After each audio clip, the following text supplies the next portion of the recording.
All right. Well, I hope you guys have enjoyed the first day of UFWH 2021. It is almost 5 o'clock where I am in Alabama. And so I am starting to feel that it's close to the end of the day. And I'm sure many of you are too. It's always interesting how sitting still and listening can be so tiring, right? But we appreciate you all being here.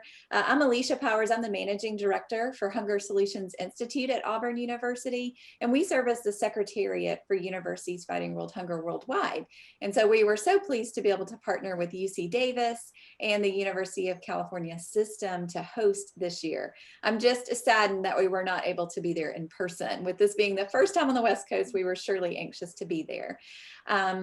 But I am going to turn it over to Ermias. I think he's joining us now. He will be moderating the session. We are so excited to hear about the global perspective on food security this afternoon from a group from UC Davis. So Ermias, it's all yours. Thank you very much, Alicia. My apologies for coming a bit late. We were just finishing on the previous session. I'm very, very excited to hear what we have on this session. It's a great team from UC Davis. So I don't want to take too much time. The good news is that we can go up to 3:15, so we have 15 minutes, a little bit more. So I think without further ado, I would like to invite Nancy Erbsen and Nadia Mukani talking about building foundations to address food security through global education. Great. Well, thank you so much, Ermias, and thank you to my colleagues as well on the panel for the opportunity for Nadia and I to join you all today. We titled our presentation, Building Foundations to Address Food Security Through Global Education, because we'd like to share a bit about steps we're taking as a campus to support our current students and graduates to take on challenges such as world hunger. So next slide, please. At UC Davis, we've decided that we have a responsibility to graduate people ready to take on global challenges like those represented by the UN Sustainable Development Goals. If we want, for example, to feed humanity in a healthy, just, and sustainable way, then we need researchers, entrepreneurs, educators, and employees who are ready to engage across different cultural, political, and regulatory environments. We also need empathetic, curious leaders who understand issues in cross-cultural contexts and collaborate effectively to resolve them equitably. Global education prepares UC Davis students to develop skills, knowledge, networks, and understandings that will help them thrive in addressing global challenges. So next slide, please.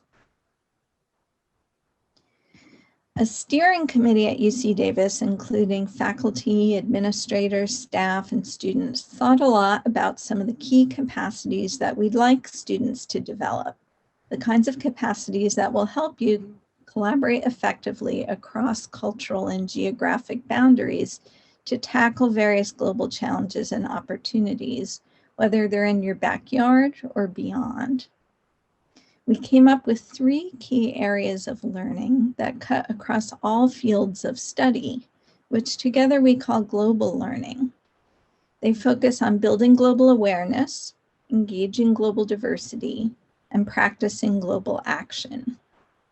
Next slide, please.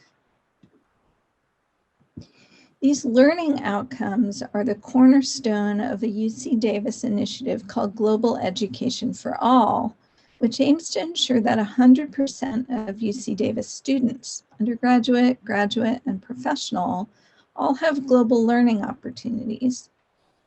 We recognize that this type of global learning doesn't happen through just one course. It happens through an accumulation of multiple experiences over time. So we're encouraging students to develop global learning plans that meet their interests, their aspirations, and their circumstances. These plans might include academics, like courses and capstone projects. They also might include experiential learning, such as involvement in research or internships, externships, and/or community engaged projects. And finally, students can pursue what we call living and leading. These are campus-based opportunities that tap the cultural wealth of our university, like partnering with peers and our student farm to create a student farming around the world program, which Nadia is going to describe in just a moment. These living and leading experiences are also lived experiences, like growing up speaking multiple languages or supporting family members who have immigrated to navigate across cultural differences. Global learning can be pursued on campus, in our backyard, in another country, or via virtual collaboration. Next slide, please. So UC Davis faculty and staff play a key role in developing learning opportunities that can add up to a global education. We're also really proud that student leaders have played a critical role over time and now as part of our Global Education for All initiative. The Global Education for All Fellows, some of whom you see on this slide, are a core group of student leaders that's helping to drive this campus effort in a variety of ways. So I'd like to turn this over to Nadia Mukani, one of our Global Education for All Fellows, who's a graduate student in soils and biogeochemistry in the College of Agriculture and Environmental Sciences. She's going to tell you about a program that she and her team have designed and piloted this year in collaboration with the UC Davis Farm, student farm. So next slide, please. Thank you so much, Nancy. So Students Farm Around the World is a project designed by students for students in order to promote global engagement and foster collaboration among students' farms around the world. So currently we are working closely with students' farms in 4 universities. University of California at Davis, University of Maringa in Brazil, University of Utalca in Chile, and University Mohammed VI in Morocco. Students Farming Around the World is a project led by a group of students coming from different countries and different majors, from music, computer science, art, material science, and agriculture. We chose to work particularly with students' farms of all the 4 universities, as we believe that students' farms play a role of liaison between researchers and students working in academia and local farming communities. And we believe also that like any challenges faced by local farmers will probably be the same as challenges faced at the scale of students' farms. So this, us working closely with students' farms will also benefit the local farming communities through the community engagements work already established at the students' farms. We know that world hunger is real, and now it is even more exacerbated with the current pandemic. We know that there is not a simple solution, but we also know that there is so much potential by investing in the power of the youth. Through education, we can empower students and communities to face drastic and complex challenges. We acknowledge that facing world hunger is the responsibility of each one of us, no matter how small your action might seem like, but it is necessary to do so. Next slide, please. There is so much potential in what we can achieve from learning together, exchanging our experiences and collaborating on common challenges, such as fighting world hunger. To do so, we need the contribution of everyone. We need the creativity of everyone. No matter where are you from, no matter what your background is, we recognize that our diversity is our greatest capital. Our aim is to empower students, help them notice their inner creativity, guide them to think about their roles and aspirations for their communities. Thus, we chose as a framework to use design thinking, which is a human-centered way of problem solving. And for that, we are glad to collaborate with Y Center, which is a leader organization that focuses on design thinking and experiential learning to solve global problems. Personally, being part of this project is a special experience. Through it, I clearly noticed the human power when we don't look at our differences as a barrier, but rather as a huge opportunity. As an emergent scientist pursuing my career in the agricultural field, I always felt that I had a responsibility toward working, ensuring food security in a more sustainable way. I always had big aspirations. Sometimes it seemed difficult and almost impossible. I knew that I can't do it all by myself, but today with this project, I trust in our ability to contribute all together toward facing global challenges such as world hunger. Next slide, please. I think now we'll hand it off to Nancy. Thank you. Yeah, thank you, Nadia. So what we're seeing is that students who participate in these kinds of living and leading experiences, combined with experiential and academic global learning, can end up with a really powerful foundation for not only working on global challenges while they're students, but also launching into postgraduate education and employment. So each of the students that you're seeing on the slide right now, along with Nadia, have built up knowledge, skills, understandings, and networks that they've been able to translate into next steps, whether those were additional internships or further education or employment or all of the above. So on April 23rd to 25th, the UC Davis Global Learning Conference will provide an opportunity to reflect on students to reflect on global learning experiences and develop strategies for building on them to pursue post-graduation plans.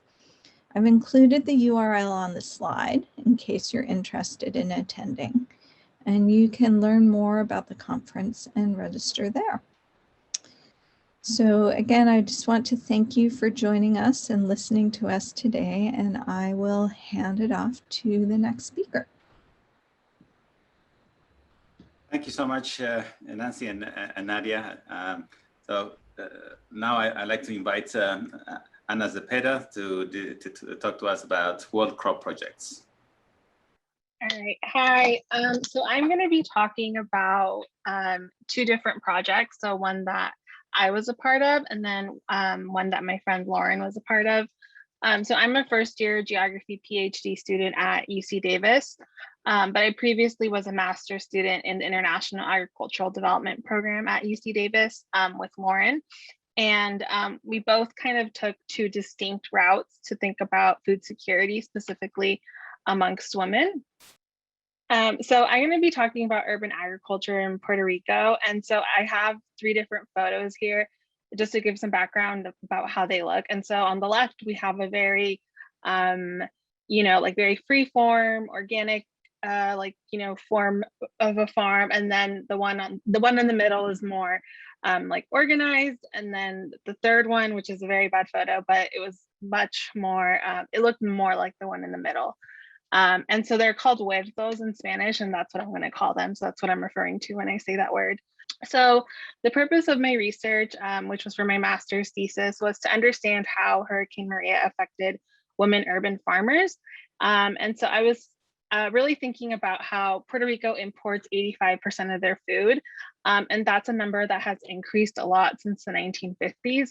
And concurrently, the number of farms has decreased. So in 2012, the number of farms in Puerto Rico was 13,000. And then in 2018, that number decreased to 8,000. And that's happened as the economy in Puerto Rico has shifted to more service-oriented economy. And so after Hurricane Maria, 80% of the crop value was lost. So a small agricultural sector was impacted drastically because of this event.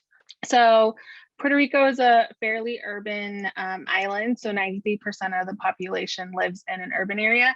I was in San Juan, Puerto Rico, which is the capital, and in that municipality, 10% of the total population lives there.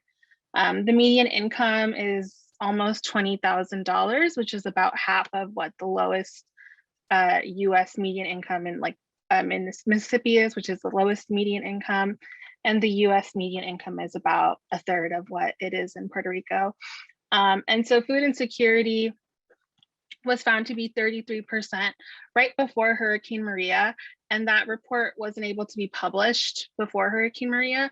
So when they were able to publish that report, the authors of it stated that they believe that food insecurity on the island is actually higher, and it's actually higher amongst women as well. So I specifically decided to focus on women because they are the majority of people that are taking part in urban agriculture, and it's a relatively under-researched topic, specifically in Latin America and the Caribbean. And so most of these women know what they're gardening and how to prepare it for their families. And another part that I was interested in was understanding what happens when these spaces get destroyed, especially the communal ones. So I found that most of these urban farms were growing culturally relevant food like plantains and bananas, but they were also growing items that weren't part of the typical diet. And so some of these farms were places where children would gather, like as part of like an after school program. And one of the women told me that it was really like cool to see students being exposed to new foods that aren't part of their typical diet. Sorry about my dog. And they would sell the produce to community members at lower prices, which is nice because all of these products were grown with like no inputs locally, and so that always has like a premium price.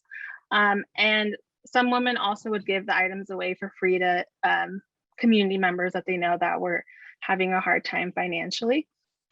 So women saved money because they weren't spending as much product on these goods. And so most of the huertos were damaged because of Hurricane Maria, but they also became an important community spot to gather because they would get essential products like water, but they would also get information. And a lot of the people that I interviewed said that they realized how vulnerable Puerto Rico was, not only to like natural disasters, but also because of the way that they're positioned, where they import a lot of food. So one woman said, you know, if there's no ships coming in, if there's no airplanes coming in, there's no food coming in. And so I just thought that was really important. So my friend Lauren did a project in Nepal that's about improving the drying of fruits and vegetables in Nepal. And so she piloted a solar chimney dryer. So so current drying practices of fruits and vegetables in Nepal can take place like this, very out in the open or on a tarp, and that is very susceptible to like animals getting access to it, dust, them being blown away. So she had this research question, was if the chimney solar dryer was an appropriate and beneficial technology to promote among women farmers. And by appropriate, she meant relevant, affordable, the materials are locally available and user-friendly, and if they're beneficial in terms of food availability, quality, safety, time, labor, and income. And so I think that the reason why this project really speaks to food security is because you know, she was really looking at how to reduce post-harvest loss and extend the shelf life during harvest season, but also how to increase nutrition and dietary diversity in households, especially in seasons where food might not be as readily available, and also how how women farmers could sell these items for additional income. So she found that people were really interested in the technology because their nutrition would be increased and conserved compared to the traditional drying method. People found the chimney easy to build and set up. And she also found that both men and women would benefit, but women more because they wouldn't have to like go back and like make sure that animals or insects were on the drying products, or that that they weren't being bothered, the food products. And the other aspects that were improved because of the chimney solar dryer was that it had improved hygiene and it improved food safety, and the color, taste, and quality was retained better in the product. So I just think it's a really interesting, different way how technology can be used to improve food security in communities. And yeah, that's it for me. I'll pass it off to the next presenter. Thank you very much, Anna. So next we have David Bunn, and he's going to be talking about livestock and women farmers. If I achieve anything today, I'm going to convince all of you that chicken and eggs are critically important for dealing with malnutrition around the world. So I'm going to jump right to it, because really all I can do is give you kind of a teaser of these issues. And so I'm going to tell you kind of my three primarily points right now. And that is, one, that chicken and eggs are really a critical system or systems to address micronutrient malnutrition and rural poverty, and in terms of income in rural areas. And this is particularly true in the areas where the poorest of the poor live. The second point is that poultry production is particularly important for health and livelihoods of women and children. And then the third main point of my message today is that One Health approach is really key to, one, adequately or valuing, in other words, to really assess what's the value of the chicken and egg systems, and two, actually to solve the production problems.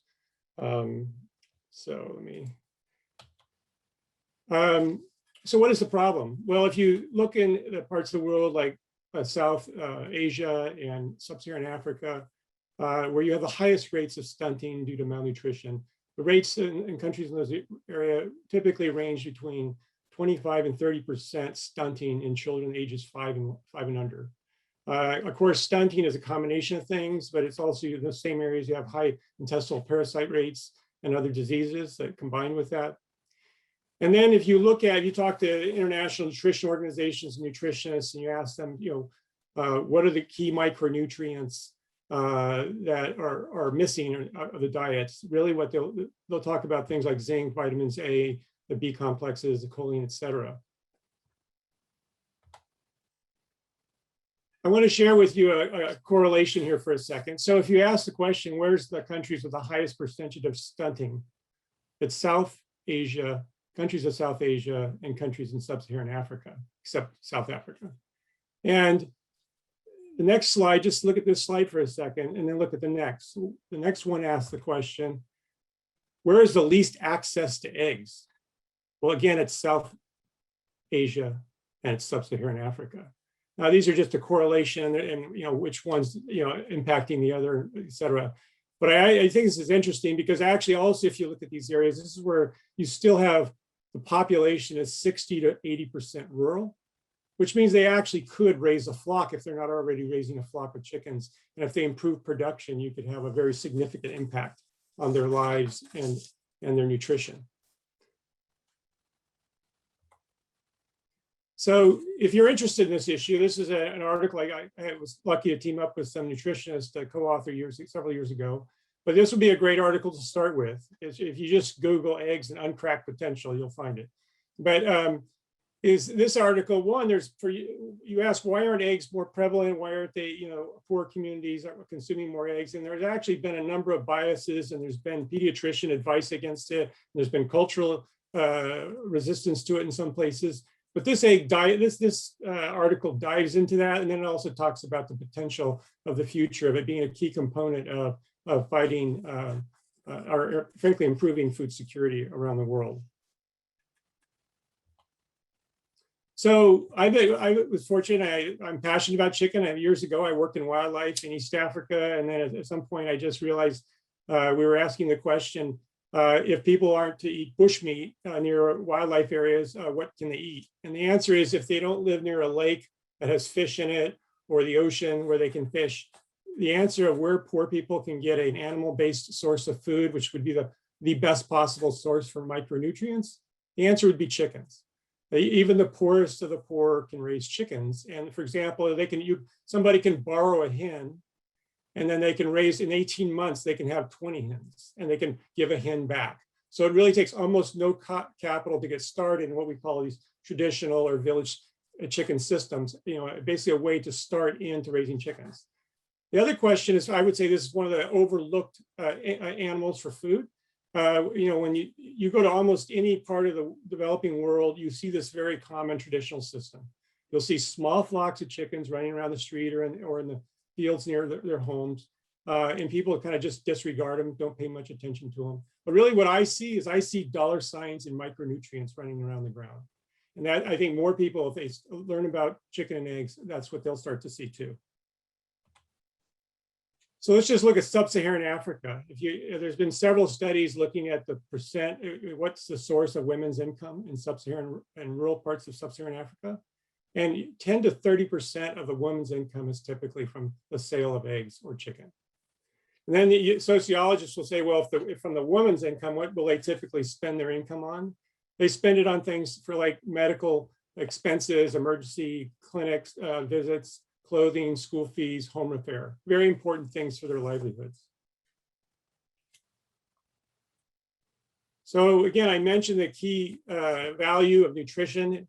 You know, and what nutritionists are particularly concerned about is maternal diet and also a child's diet in the first 1,000 days. And again, the egg has all the nutrients they're looking to increase, and where you see a deficiency in women and children. And not only that, the egg is considered the perfect protein. All other proteins, their value in protein is measured in comparison to the egg.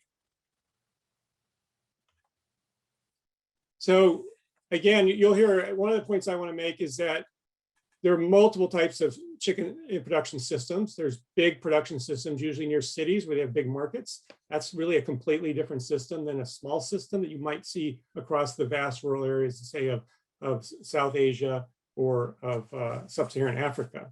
But regarding the system of small scale production or family production, household production, one of the reasons it's so common is it's very accessible. It doesn't require much land. The chickens can run between houses.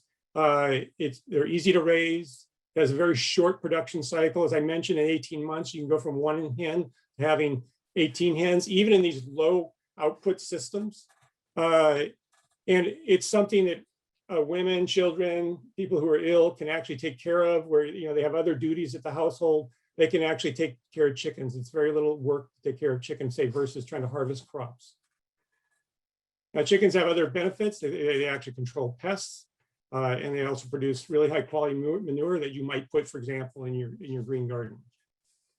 Now, one of the puzzling things when you look at that, you go back to the map I showed you about where there's low access to eggs. One of the interesting questions there is, and it gets to this issue of which system, and that is in India, it's the third largest producer of eggs in the world. Yet it's still one of the lowest access countries of eggs to the world. Really what we're talking about is urban versus rural population.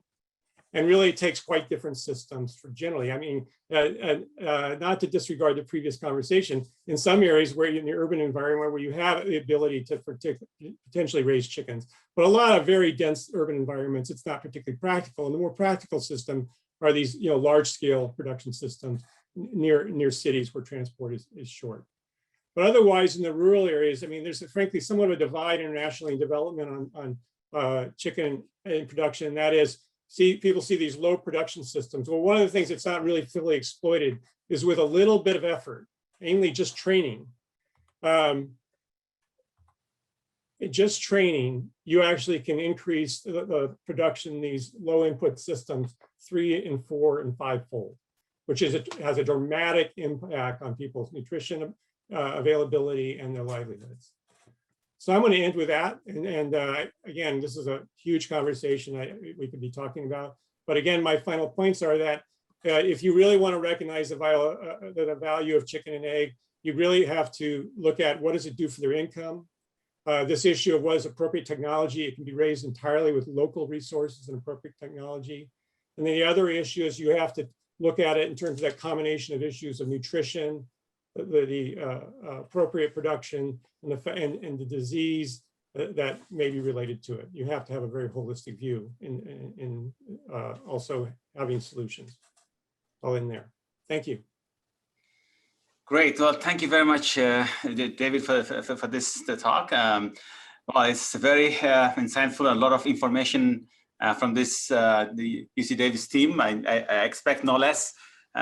So let's have a bit of discussion based on what you're talking about. To start us off, I just want to see for Nancy and Nadia in particular, I've seen that from this presentation earlier today that there is quite a big yield gap happening, particularly in places like Africa. And I very much like seeing that, you know, there are student farmers getting together and you have a lot of connections from different places of the world. I don't know if I missed it, but I don't know if you have any connection from like sub-Saharan Africa as well. I mean, if you don't have, you know, how do you make that connection and to help people in sub-Saharan Africa where they really need to try to close this yield gap? We do have some students in Morocco, which they study in the university in Morocco, but they are originally from different sub-Saharan African countries. So we have Kenya, Zimbabwe, and Nigeria. All right. Okay. That's great to hear. And then, so what's next for this project? I mean, how do you see it developing?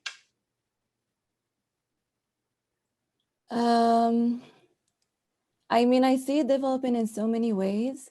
And one of them is if we try to educate those students to lead the change in their countries. So we're trying to use design thinking to design solutions that are adjustable or that could work in the communities where the students are coming from.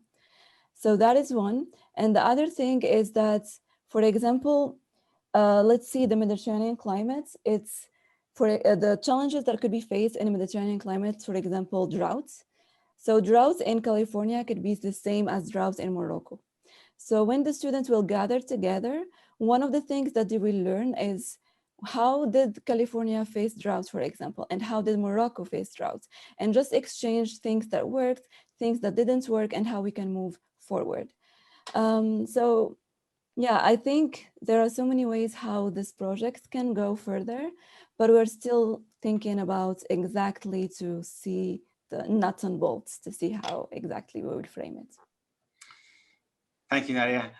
So, Ana Maria, you said thank you for showing us some of the farmers and what looks like in Puerto Rico and the impact of Hurricane Maria in particular has on that population.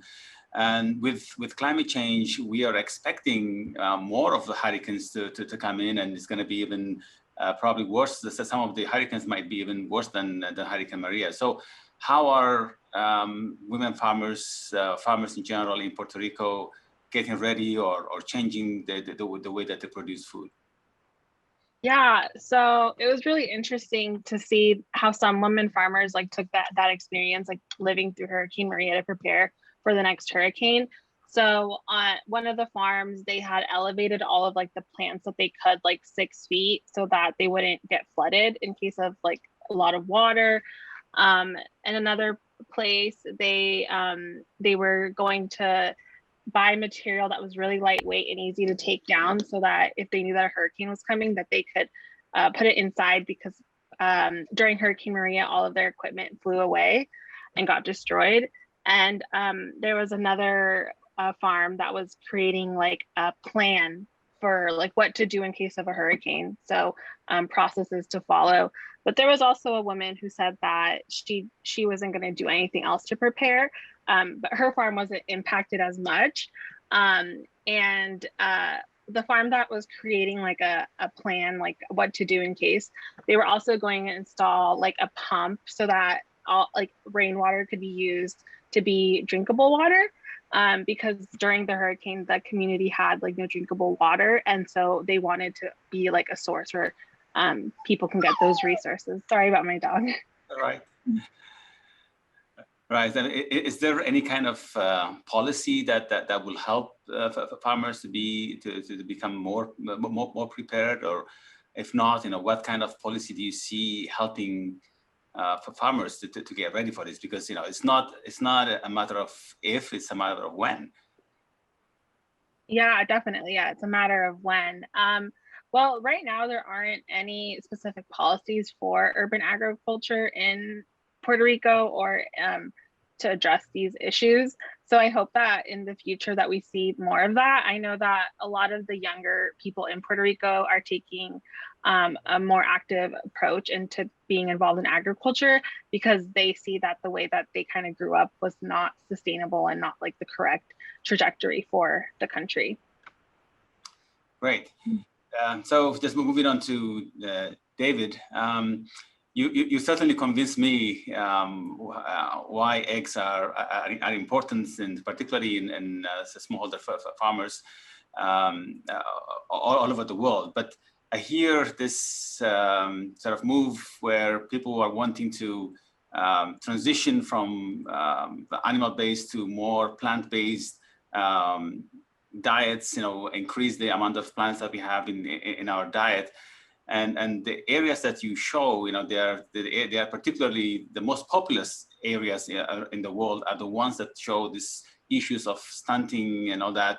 And when we say that we have to have more plants in the diet, I mean, do you think there is a kind of a disconnect there? Should we qualify when we say things like that, where this needs to happen?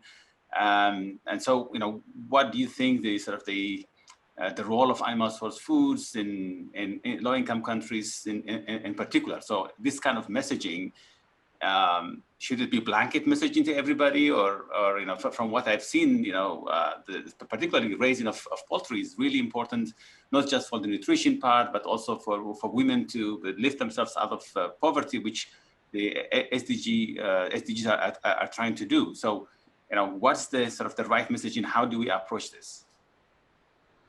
Well, I think experts will agree that even among plant-based sources, it's hard to beat animal-based sources for getting the full complement of micronutrients and antibodies and other things youth and maternal mothers need. But I think a little bit of disconnect is frankly a little bit when talking kind of about urban versus rural, and also talking advanced countries versus developing countries. So in some parts of the world, we're eating way too much protein and way too much meat, and we don't need it all. And I think, and then the other issue with chicken is if we are going to eat any animal-based products, we want to move to animals that actually have a higher conversion rate. And so chicken, for example, is far higher conversion rates for feed, for output, compared to hoofed animals. Fish, the only thing that beats chicken is usually some form of aquaculture. So I think we need to move to these systems that are the animal-based sources need to move to higher conversion rate systems. But I also think when you're thinking about the poorest of the poor, nobody's going to feed them. No one's going to bring them these other sources of food. One of the things about chicken is this is something they actually can do themselves and dramatically improve their health. I'm a little more concerned about the overconsumption of meat and promoting heavy animal-based products in frankly, the more wealthy parts of the world and in areas where people, frankly, don't just need to consume as much. Great, thanks, David.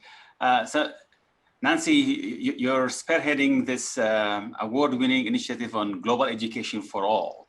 Can you tell us a little bit what you guys are doing for that? And what do you mean global education for all? I mean, for all students, for people who can afford to go abroad, or does it have to be students going abroad and getting this kind of exposure, or could you get that global education wherever you are? It could be US, it could be any country. So, what's the thinking behind this global education for all? Yeah, that's a great question, Ermias. So when we say all, we mean all. Every single UC Davis student should have access to global learning. And Nadia's project is a fantastic example of how you can do that without needing to travel. Traveling is wonderful, and travel can be an important part of global learning. But there are a lot of ways to build the skills and knowledge and networks and understandings to really navigate across cultural and geographic boundaries. And what Nadia has done is create this whole program that's really about students teaching each other, working across global boundaries, and they're doing that virtually. It started during the pandemic.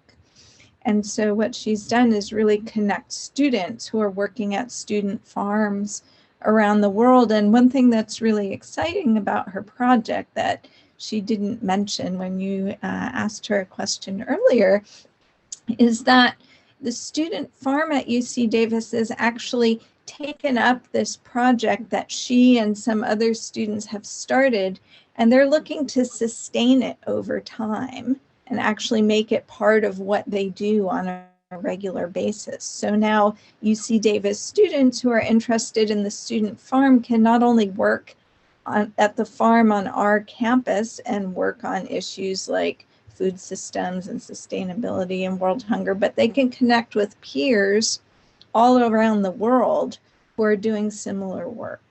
So it's a really great example of how you can really build these global connections and intercultural understandings without even leaving your room. Great, thank you. So I will pose one last question for anybody who wants to answer. It's like global food insecurity cannot be addressed without focusing on the socioeconomic factors influencing the import and export of food. So how do you see the Western civilization influencing different cultures to stray away from a healthy, locally grown food in place of processed and commercial food? Well, I'll just say that chicken, I think, is the ultimate antidote. It's basically something that's locally produced. It's not dependent on imports or exports. It's something local people can produce and also make income on. Mm-hmm. And I would just add, this is why global education is so important to taking on global food insecurity. It's not just about agriculture. It's not just about regulatory systems. It's not just about policy. It's not just about culture. It's not just about education. It's really about these very complex systems and how they interact with each other. And that's what we want our students to be grappling with. Wonderful. Okay, so we just have about a couple of minutes to wrap up this session, and then we'll have the closing remarks by University of California President Drake. So I just want to recap today's events. To me, it's been really, really fantastic day, much more than I expected. I think right from the beginning, talking about the global syndemic. I actually haven't heard that word before, but it makes so much sense when you think about it. You know, all this obesity, undernutrition, and climate change, all of this coming in at the same time, and we have to address those. And all of these things are actually interconnected and affect one another. We've seen that, you know, the transport system that we have right now sort of affecting people's do not move as much, so because, you know, that will affect of the obesity, and then we are emitting a lot of fossil fuels and emissions that affect climate change, and that climate change might affect sort of our ability to produce food, and that will sort of affect the undernutrition as well. So everything is sort of interrelated and coming at the same time, and how we need to address this and think about it and move forward. So I think that was really an eye-opening and nice concept to see that, you know, everything is kind of interrelated, and we have to look at it in that way. And then following that, we talked about, you know, what's the impact of COVID-19 on health and equity. So we looked at it through the economic eyes. You know, sort of it created this inequality from different segments of the society, and we looked at what's the next pandemic is going to look like, you know, how are we going to be able to manage that, you know, so the importance of monitoring you know, things before it actually happens to try to stop that. All of that is quite an important issue, and we then looked at policy and advocacy impact on food security. So there's a lot of organizations that are doing this, and how important it is for food security in the US and worldwide. And then, so this afternoon, for the West Coast at least, it started with the keynote from Professor Lal talking about agriculture, climate change, and food security. He puts soil organic matter at the heart of this problem. where we need to really think about that. And a lot of things are moving from that, the water issues and the climate issues and the food security issues and all of that revolves around our ability to produce food. And to do that, you need to be able to take care of the soil and how it impacts quite a number of things. So again, that was really nice and eye-opening sort of presentation. Although Professor Kasman had a little bit time than originally planned, but he still made his point that the way that we're producing food right now is not really sustainable, and we need to be able to think more about how we can be more sustainable. And he showed that there is a lot of yield gap happening in different parts of the world where we can close those yield gaps and through innovations and things like that. And then parallel to that, we were talking about sort of designing and testing tools to improve food security in the face of climate change. And the last panel, we talked about innovations for solving climate change. So there are a number of things that are happening right now. UC Davis and a number of other universities are trying to come up with innovative solutions to try to mitigate climate change, whether directly or indirectly. And in this session, we looked at the sort of global perspective on food security, how important it is that students from all over the world can come together and work on this idea, the sustainable agriculture, as well as trying to mitigate the impact of hurricanes and other climate impacts, and the role of eggs as a source of nutrition, but also as a source of income, particularly for women farmers and smallholder farmers. So I think it's been a really, really fascinating day. It's a lot of information there. So all of this information is going to be available as well. So let's move on to Professor Treck's closing remarks. Thank you.